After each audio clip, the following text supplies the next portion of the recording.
the 3 different courts or 4 different courts, and then hopefully we will be requesting for consolidation of all these cases, probably have it heard in one court para hindi na mahirapan. But that's something that we will have to make a request on with the Office of the Court Administrator. The information has not been filed yet.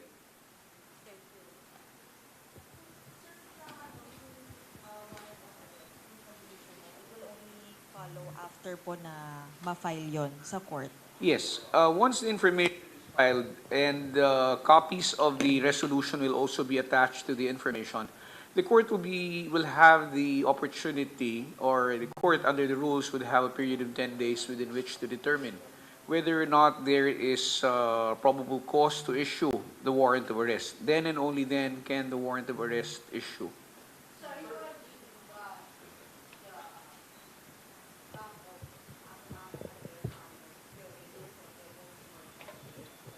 We're not waiting for their motion for reconsideration. Okay? How many days po? They have 15 days within which to file their motion for reconsideration. But then again, we are not precluded from filing the information, as it is in our manual that the release of the resolution simultaneously therewith, we will be filing the corresponding informations.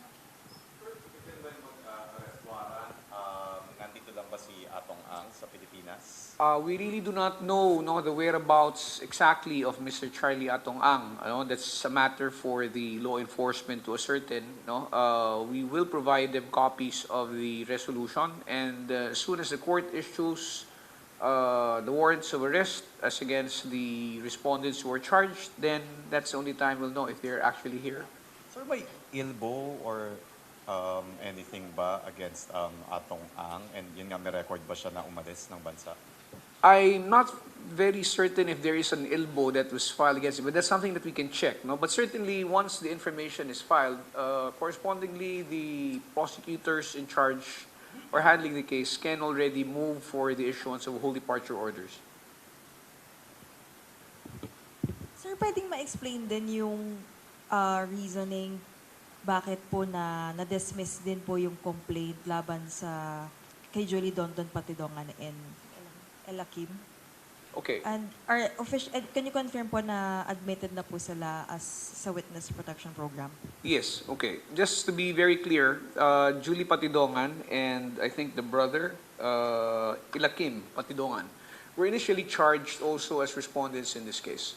But their testimonies were evaluated and they were admitted into the program. Now, as a consequence of their admission into the program, that would mean that they would have to be dropped in the information. Their names will no longer be included, and that is the reason for the dismissal. Sa kasong ongoing na rin sa Manila RTC, ano mangyari doon? Will you request na ma-drop na rin si Patidongan? Well, we'll see. I'll have to talk to the investigating prosecutor, but it doesn't follow because the admission into the program is insofar as these cases that we resolved, that the department resolved recently. As far as the case which is already pending before the courts, that's a different matter altogether.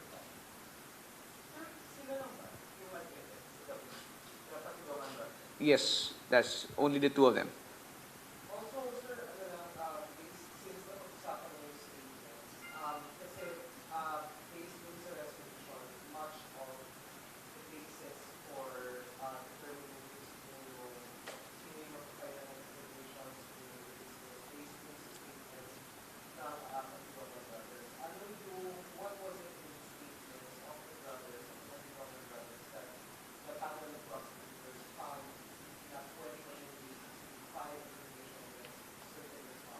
Well, you have to look at the statements in its totality. You cannot isolate one statement and on the basis thereof determine whether people can be held liable or not. So looking at it, looking at the bigger picture and putting all the statements together, here what you have to establish, the charges are for kidnapping with homicide and kidnapping in serious illegal detention. Let's go first with the kidnapping with homicide. Here you have the testimony of Mr. Patidongan claiming that every time there is or there are sabugeros who are caught cheating, yung tinatawag nila or sinasabi nilang nanyonyope, he's the one tasked to talk to these people, and then shortly thereafter, he receives orders from respondent Charlie Atong Ang to get in touch with police officers who will actually pick them up. Okay, and then after that, they would be brought to an undisclosed location where you will not hear from them or hear about them again. Now, if you take into account the statement of Julie Patidongan by itself, no, or on its own, medyo mahirap kasi meron kang gap. You don't know what happened or what transpired after they were taken. But the testimony of Ila Kim, no, in certain instances, would actually show that after they were taken from wherever it was that they were caught cheating, they would be boarded in certain vehicles, and Ella Kim was there. No, he was with them at the time that they were taken to this undisclosed location, where they were beaten up. No, and where, according to him, they were thrown in a lake. So that completes the story. Even if you do not have the cadaver, no, when you talk about corpus delicti, you talk about the circumstances surrounding how you're able to prove, no, the crime, no, and the circumstances proving the elements of the crime itself. Here you see that the victims, no, from the time that they were taken, there is an account from the time that they were taken up to the time that they were last seen. And the last incident would have been that they were being beaten up, no, they were strangled, no, and before they were actually thrown into the lake. So that completes the story, which is the basis, I believe, of the prosecution panel in charging them with kidnapping, with homicide. And for those instances where there is a gap in the story wherein only Julie Patidongan was able to attest to the fact that they were taken, but he does not know anymore. There's nobody who testifies anymore kung ano nangyari in between.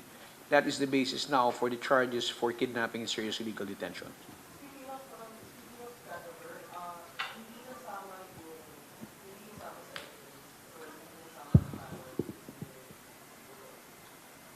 No, because, well, reason for that is simple. Because as of this time, while there were bone fragments that were recovered or skeletal fragments that were recovered in Taal, the same is still undergoing DNA evaluation up to now.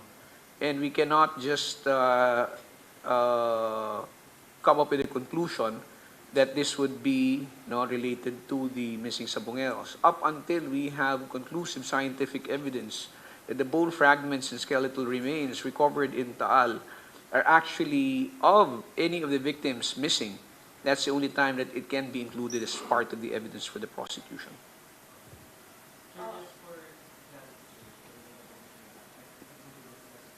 Yes. Yes. When you are admitted into the program, the consequence of that is that you are now obligated, or you have the obligation to testify for and on behalf of the state.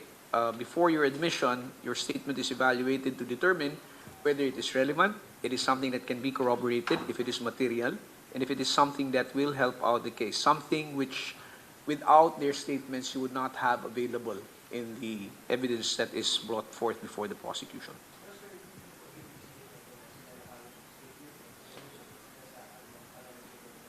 When you are discharged as a state witness under the WPSB, you are dropped in the information, which means to say you have no criminal liability. Okay? You have no criminal liability because you're no longer charged and you will no longer be prosecuted. Yes, ma'am. For these cases where they were admitted into the program. Yes, yes.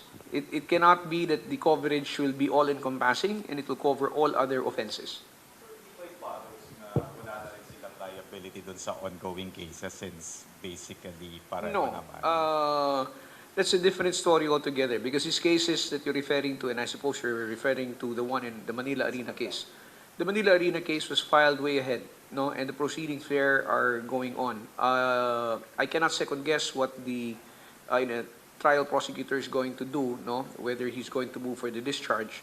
But as far as I know, insofar as that case is concerned, I think Mr. Charlie Atong Ang was likewise accused, no, But that will have to be the subject of another preliminary investigation to determine whether or not he is supposed to be included as an accused in that case.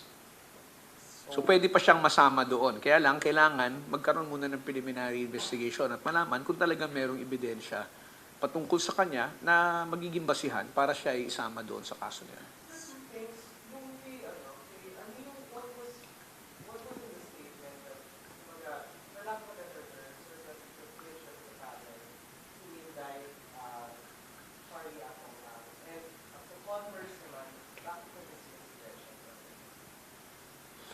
Okay. Yeah, I got you there. You said two things. Okay, first thing. So far as the first matter is concerned, when you try to assess pieces of evidence, you look at yung facts, no? What are the elements and what can establish it? So the clincher there would be the statements which are positive averments. Positive averments are much stronger than simple denial, saying na hindi ko ginawa, I wasn't there, I wasn't present. Okay? And like I said, there is corroboration on the statements of Julie Patidongan by the statement of his brother. Okay? And the fact that, as we all know, as of this time, all the missing relatives of the victims, all the missing relatives of the complainants here, we have no knowledge as to their whereabouts. No? The pattern seems to have been clear also, that every time a situation happens where people are caught cheating in yung mga fighting arenas, the same modus would be done. Somebody would talk to them. Usually it would be Julie Patidongan, and then afterwards they would be referred to or be fetched by police officers among those who were charged with Charlie Atong Ang. As to the second point, you asked about Gretchen Barreto for the simple reason that the evidence is not sufficient. If there is not sufficient evidence, simply because one's name is mentioned, doesn't follow that they will be indicted. There will have to be more than just mention of one's name, as well as a relation as to the commission of the crime. Simply being in the company, simply being associated with a certain person who committed the crime does not mean that you're complicit to the acts that he committed. It proves that you were together. It proves that you're probably close. But it doesn't follow, and it is not conclusive, that they discuss about all these things and that Ms. Barreto would have known everything that was going on or had exceeded that too. Balikan ko lang yun sa ongoing case sa Manila RTC. So may possibility na maisama si Atong Ang doon? Well, there will be a preliminary investigation that will still be conducted. Before that can happen, there will have to be a preliminary investigation in order to afford the respondent the opportunity to refute the charges against them. And itong nangyaring indictment na ito, sir, parang hindi ba enough reason na yun na magkaroon ng preliminary investigation uli doon sa ongoing? Yes, there is. I believe there is already one that will be undertaken very soon. No, we're just trying to wrap up things here insofar as these cases are concerned, and then that will proceed independently. So parang ang magiging scenario, pwedeng mawala si Patidongan as accused and ipapasok si Atong Ang. I cannot speculate just yet, no, kasi I have no details as to how the case has been progressing in the Manila Arena case. So I think it's best that we wait until the panel begins or commences the preliminary investigation and summons or subpoenas Mr. Atong Ang. Yes, I know for a fact that there is one.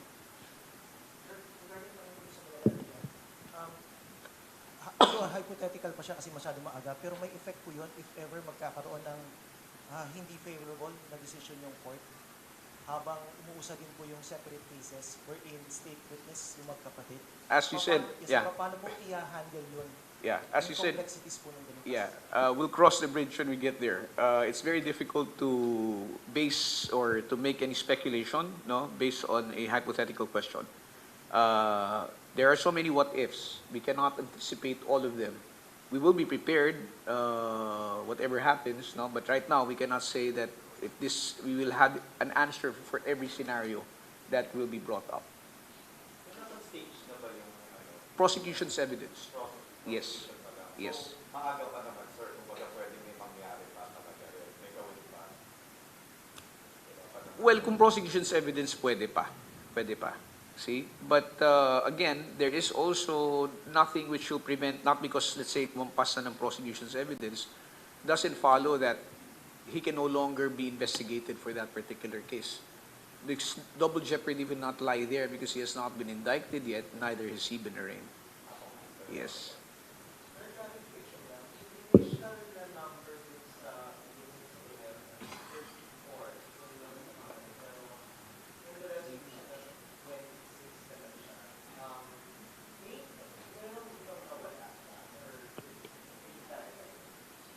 Okay, if you look at it, the panel did not take any action insofar as the complaints involving the Manila Arena victims because there is already a case which is pending before the court. So tinanggal na yung anim na yon, no? Or tinanggal, hindi ko alam kung anim sila or pito. But they were taken out of the equation already. That's why you have a lesser number. Sir, pwede mag-ibang topic sa flood con. Ay, sige. Let's finish the Sabongeros and then we can go to another topic. Yes. You already mentioned that the actual cadavers is not necessarily in this case. Pero ideally, if one of the, siguro the skeletal remains is positively identified as one of those, it would greatly help your case. Pero sir, isn't that a setback that we don't really have a body for any of the 26 cases and that your primary witness actually were the ones more closer to the implementation of the crime? Well, it's always a challenge, no? It's always a challenge, and it's a bit difficult. I will have to admit, it's a bit more difficult because this time you rely on circumstantial evidence. Circumstantial evidence insofar as the fact of killing, especially for those who remain missing as of this time. But for those who were actually witnessed to have been strangled, beaten up, and then thrown in the lake by Elijah Kim, that's direct evidence. Now, and so far as the cadavers are concerned or the skeletal remains, yes, definitely it will be very helpful for the prosecution if later on after the examination it would turn out positive that it matches the DNA of any of the surviving families of the victims in these cases. There is nothing which will preclude the prosecution from utilizing the findings if it will be favorable to us in the course of the trial. Okay, that's something that will be made available to us hopefully before we reach the pre-trial stage. And if it is favorable, then we will make use of those pieces of evidence.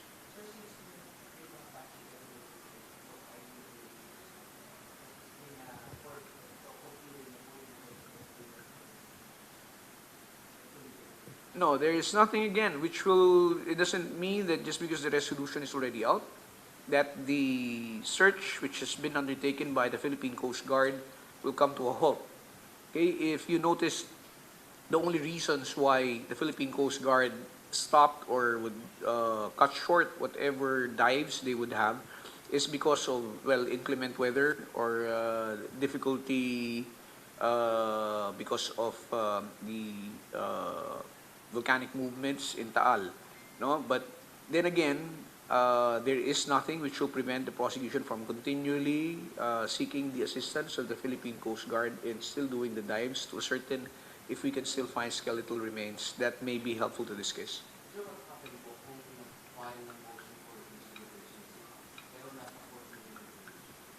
The procedure would be they would move for the issuance, file a motion in court to defer the issuance of a warrant of arrest, stating that there is consideration that was filed or pending before the Department of Justice, provided that the motion for reconsideration is be filed within the reglementary period.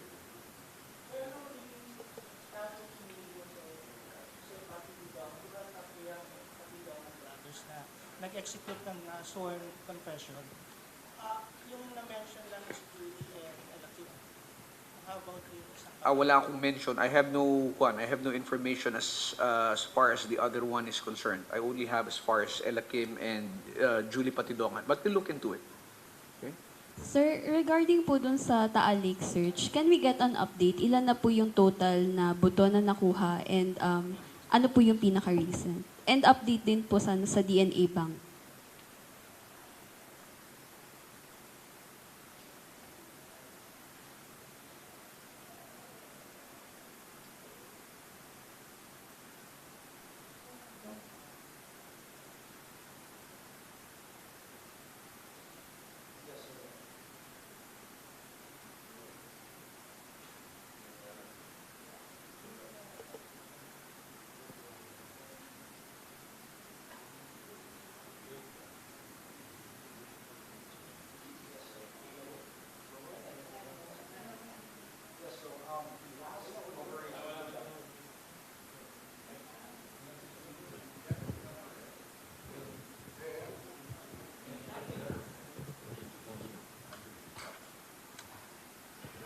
Opo, so the last operation conducted was last November 21, 2025.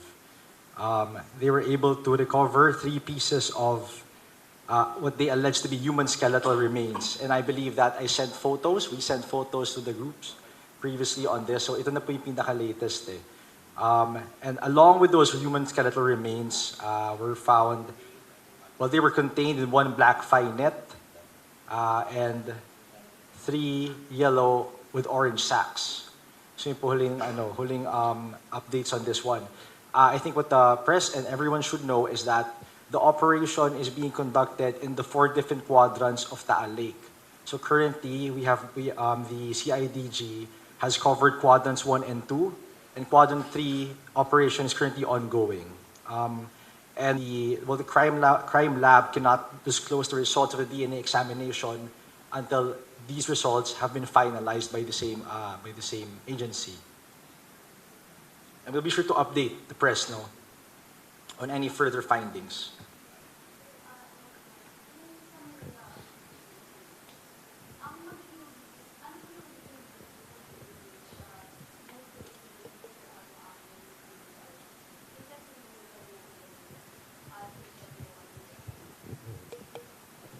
I suppose so, kasi those pieces of evidence were not available during the time when the case was filed and investigated. So that will be taken into account, no? And in fact, I think the families of the victims also refiled their complaint when these cases were revived. So ang mangyayari niyan is whatever evidence or whatever pieces of evidence are or were not available then can still be utilized. But since these are new pieces of evidence, a preliminary investigation will necessarily have to be conducted first.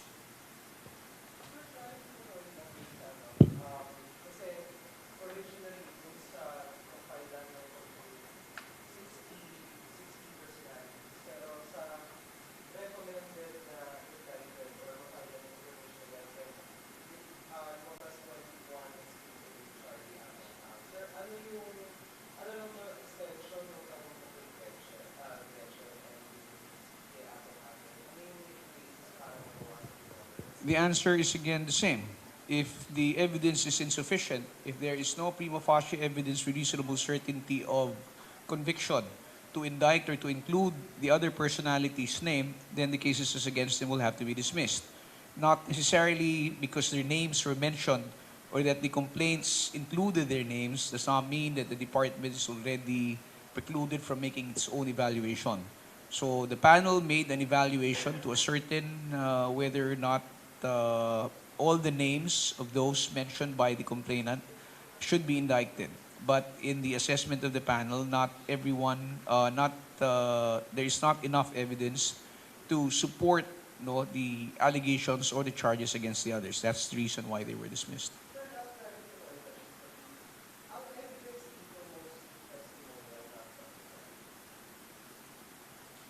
That's not testimonial, not what? Object evidence, you mean? Yes, it's testimonial.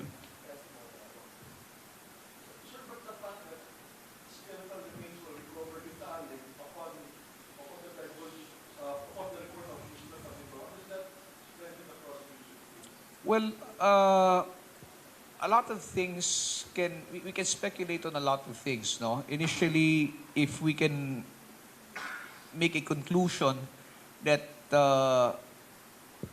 all the skeletal remains were thrown there only or disposed of there during the time when the missing Sabongeros issue cropped up.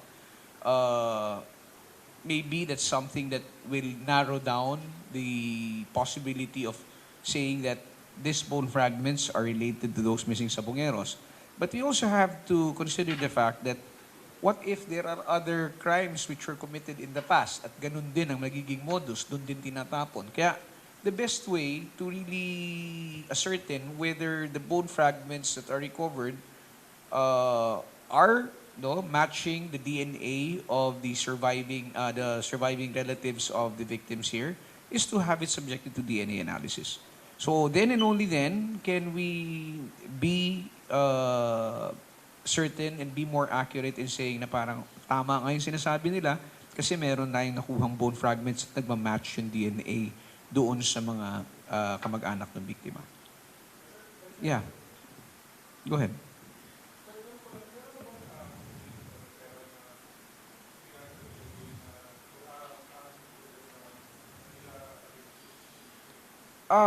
By virtue of this case, I believe I think it was revived also, no? Sa pagkakaintindi ko, kasama dito sa mga kaso na to. So, dahil doon, pwedeng magkaroon ng panibagong preliminary investigation. It could have been resolved here also, but siguro, in deference to the fact that there is already an ongoing case in court, minabuti na lang na hayaan na yung prosecutor na nagtatrial doon na mag-conduct ng panibagong investigation. Yes, ma'am.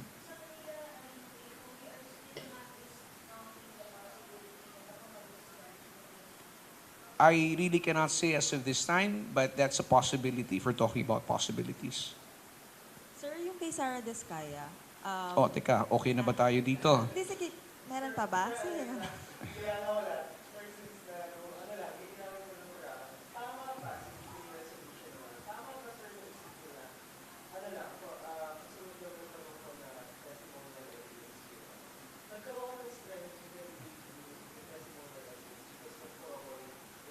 Correct. That is correct.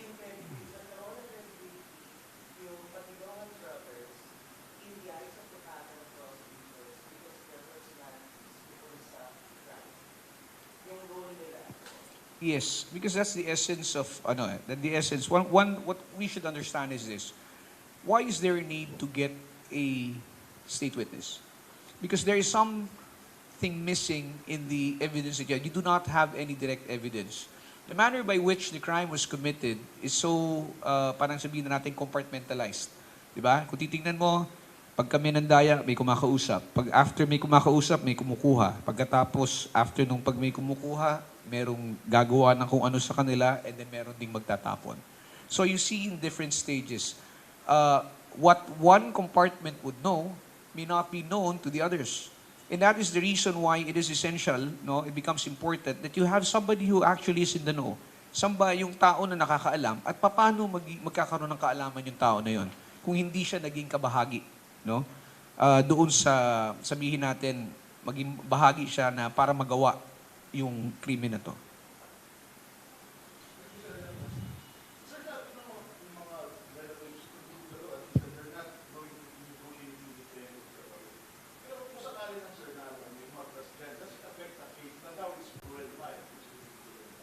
Well,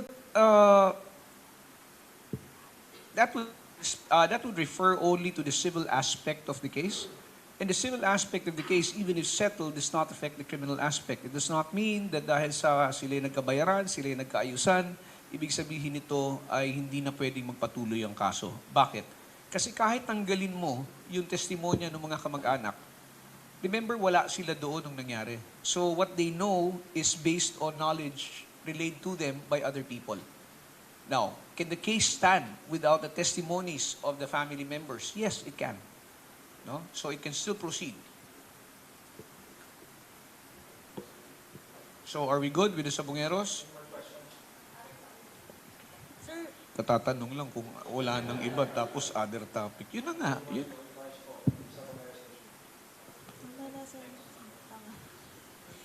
Sir, yung kay Sarah Disaya po, no, she had an interview yesterday and sinasabi niya na concerned siya sa kanyang security. That's why she had to undergo voluntary custody in the NBI kahit na wala pa namang warrant of arrest na inilalabas yung court against her. May basis ba, sir, yung takot na nararamdaman ni Mrs. Disaya? And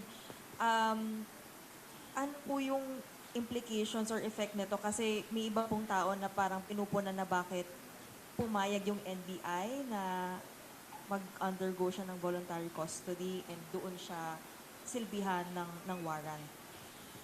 Well, I really cannot second guess what's in the minds, no, or the thought process of the Discayas.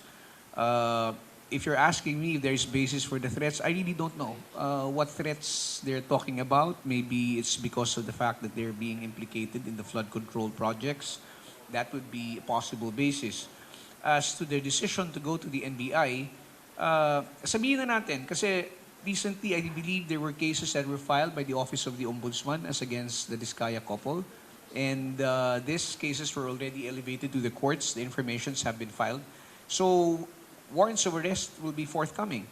Now, if warrants are issued, the subject, subject accused can opt for one of two things. One is to wait until the warrant is served, and second is to voluntarily surrender. So sa akin, wala namang masama doon na sumuko siya, mas maaga, pinangunahan niya. That will be something that can probably be considered as mitigating as far as liability is concerned. Pero siguro ito, hindi ko alam. Sabi ko nga, mahirap natin pagpangunahan kung ano yung nasa kaisipan nila kung bakit nila ginawa ito. Kasi yung issue about security, that has always been a matter which has been raised by the Disayas from day one. And I remember also that they said na kumuha kami ng sarili naming security. So hindi ko alam kung ano yung pangamba pa nila or this is just in anticipation of possible or probable warrant of arrest that may be issued by the court. Sir, possible pa ba na yung restitution? Kasi na-interview rin namin yung abogado nila. And ang inaano kasi nila, yun daw yung naging I asked kasi bakit hindi na nga nagpatuloy yung cooperation nila here with the Department of Justice. Ang sinasabi ni Attorney Samaniego was that nire-require daw kasi sila agad na magbalik at magsoli. Ang paniniwala nila, it should be the court who will determine kung may dapat ba silang ibalik at kung magkano man ito. Alam mo, that's the problem with, but that's the problem with Attorney Samaniego. He says one thing when he's talking to the ones who are evaluating the Disaya couple, and then he says another thing when he talks in media. Where does it matter if they're really applying or if they're really interested in applying for coverage under the program? Then they should be talking to the Witness Protection Program. Now, yung sinasabi nila na yung restitution, kung pag-uusapan yan, ang isang bagay dyan is, ang thinking kasi nila, kapag nagbigay na sila ng salaysay o ng statement, sapat na yon at kaagad-agad, bibigyan sila ng Memorandum of Agreement na kung saan, nasabihin, tanggap na kayo sa programa. Ang sinasabi natin, okay, tanggalin natin yung issue ng restitution. Magbigay kayo ng salaysay at kapag nakita namin yung salaysay ninyo, hayaan nyo muna ang department na i-evaluate yung salaysay na yun para malaman, sapat na ba ito? Lahat ba ng mga kailangang detalye ay naririto na? Or meron pa mga kailangang idagdag o meron kailangang baguhin? Or meron ba kaming kailangan na i-clarify? They never allowed us to be able to do that. They thought it was an ex-deal whereby they gave a statement and immediately thereafter, the department is obliged to give a memorandum of agreement. That is a wrong interpretation. And yung sinasabi nila na magsasabi ng kabuuan or they will tell all, that is something which they promised but they never did comply with. Sa akin, wag na nilang gamitin yung issue ng restitution kasi kung gusto nila magpa-evaluate, sabihin mo lahat ng gusto mong sabihin. Di ba? Hindi yung you try to hide behind the investigations which are being conducted other than here in the department. Pagkatapos hindi ka magdi-disclose ng mga bagay na alam mo. Ano ba naman ang sinasabi nila? Ang sinasabi lang naman nila, binabanggit lang naman nila mga pangalan eh. They talk about name, they give names. Is that enough? Like I said, you can give 100 names, but if you you will not be able to substantiate, the basis for the inclusion, or tawag nito, implicating these people, that is not enough. You have to provide more details before we can even consider you as a state witness. Now, yung restitution, tagal na pinag-uusapan yan, talaga namang wala sa batas yan eh. Pero pag tiningnan mo kasi yung provisions ng WPSB, nakapaloob doon, nakapag halimbawa, nagkaroon ng kasunduan na, o sige, sapat na ang ebidensya mo, at ikaw ay pwede na maging testigo para sa Estado, magkakaroon tayo ng kasunduan. At doon sa kasunduan na yon, merong mga terms and conditions, there will be obligations that will be demanded of the applicant, which they will have to comply with. Paulit-ulit ko sinasabi, dahil ba sa wala sa batas yung sinasabi na magsusoli ng pera ang isang taong umaamin na nakatanggap siya ng pera galing sa masamang pamamaraan, galing sa illegal na pamamaraan, ibig ba sabihin nun, hindi na niya isusoli? Parang napakaswerte naman yata nun. Tatanggapin mo na siya sa programa at hahayaan pa natin niyang gastusin ang kung anumang pera na nakuha nila. I think it is only right that the people get back whatever they can from those who are responsible in committing the crimes.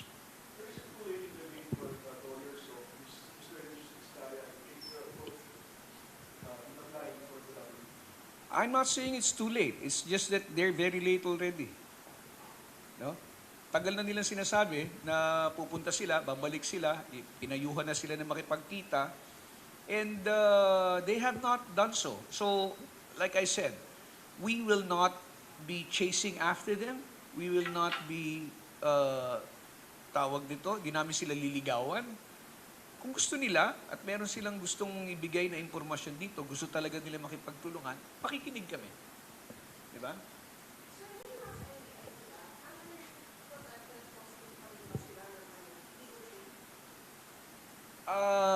Ang sinasabi ni Mrs. Disaya, no, the way I got it from her is that they were never granted any protection, no? That's why kinailangan daw nilang kumuha ng bodyguards, no?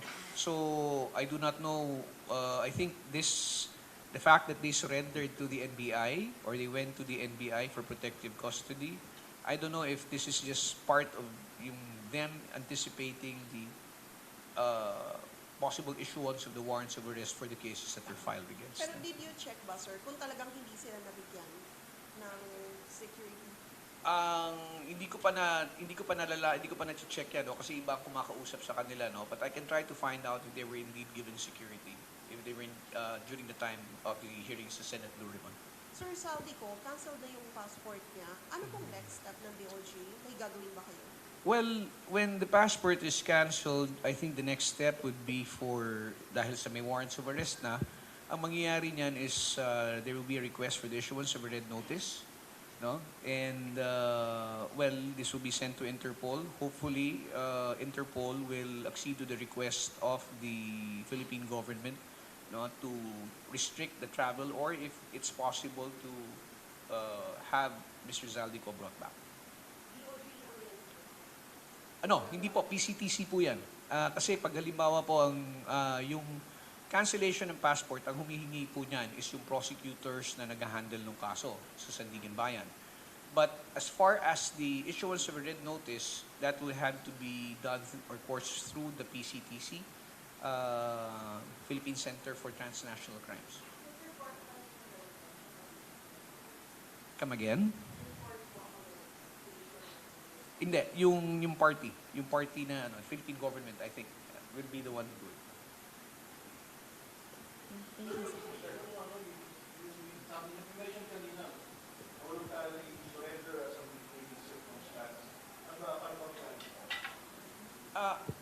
Kasi meron tayong tinatawag sa batas na means by which you can lessen yung penalty in the event na, let's say, magkaroon ng sentensya. Let's say, nag-hearing na. Pagkatapos, it's time for the court to come up with a decision. The court will consider mitigating circumstances. Among them, for example, would be voluntary surrender, plea of guilt. No? That's something that will lessen the penalty. So, yun yung magiging net effect. No? Oo, kasi ano pa rin naman yan parang pagpapakita na hindi ko nahihintayin. Kusa na akong susubmiti sa jurisdiction ninyo. Di ba? But, usually, by degrees, di ba? 1 degree. Depende sa sentence. Sir, may info na sa location ni Zaldico? Wala pa po akong nalalaman. Inaalam pa po natin yan at the time binavalidate natin. If we have information on that, we will definitely let the public know. Sir, tama no? Kasi hanggang tomorrow lang supposedly yung filing ng counter. Doon sa additional respondent siya, di ba? Si Zaldico and former Senator Bong Revilla. Yes. So, pagka lumagpas na po ito, wala na silang chance. Wala na to po, file. and then we will consider the case submitted for resolution.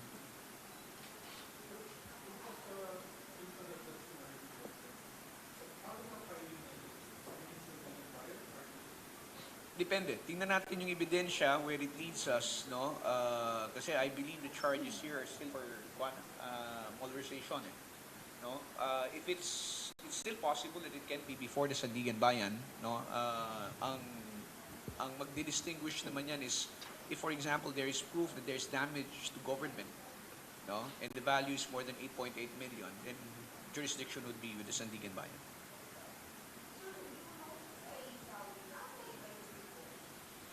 Narinig ko yan, pero wala akong kwan. Right now, I don't have any information if it was indeed filed. I remember that during the time pa nila Asik Nico. Yes, we'll have to check on that. I don't have that information right now.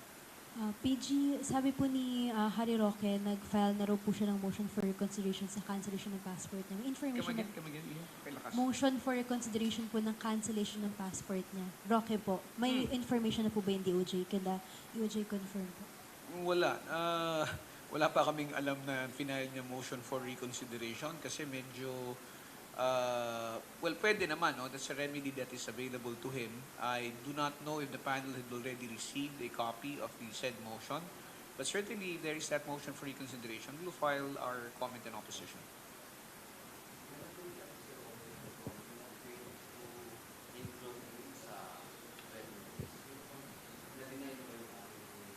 Hindi ko po alam, no? Hindi ako makapag-komentaryo dyan dahil hindi ko alam kung talaga nag-comment si Harry Roque ng ganun, no? Kasi pagka mga comment lang ng mga pinupost na ganyan, I don't really pay much attention to it.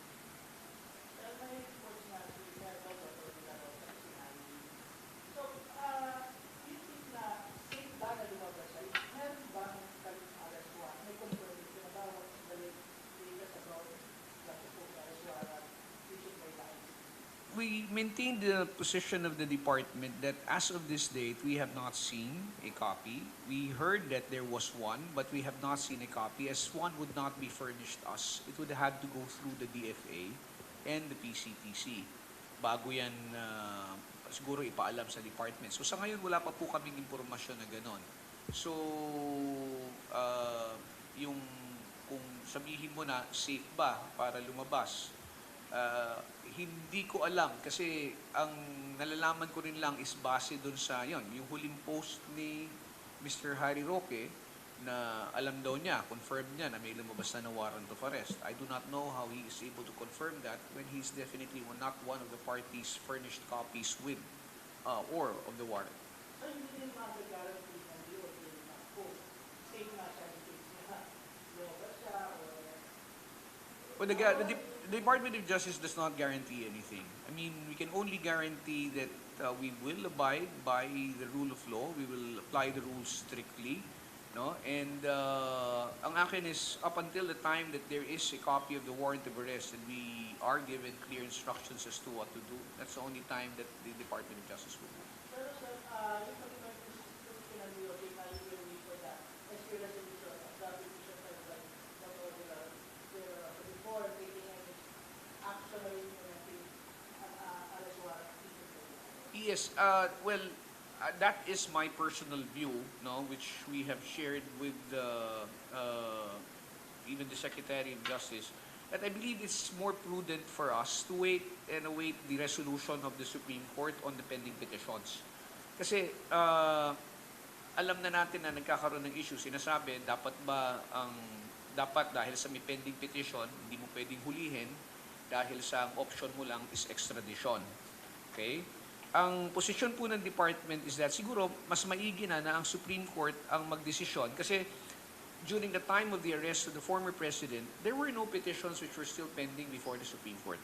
This petition was only filed by Senator Bato after or during the time when the former president was about to be brought to The Hague, no?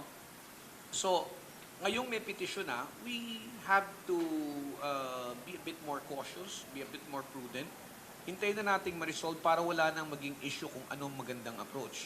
There is also this statement saying that, well, you cannot do it the same way. You cannot make an arrest, no, or you cannot surrender anybody who has been ordered arrested by the ICC. Remember that under Republic Act 9851, no, yung international humanitarian law, there are still two options which is available. That is either extradition or surrender. And that, up until the time that the Supreme Court comes up with a ruling, no, as to which of the two, or if the petition should be given due course, yung petition ni Senator Bato, I think that's the only time that we will have clarity on the issue. So, mas maigi na po sa pananaw namin na magkaroon po muna ng resolusyon nito. Okay, we're good. Thank you very much. Thank you.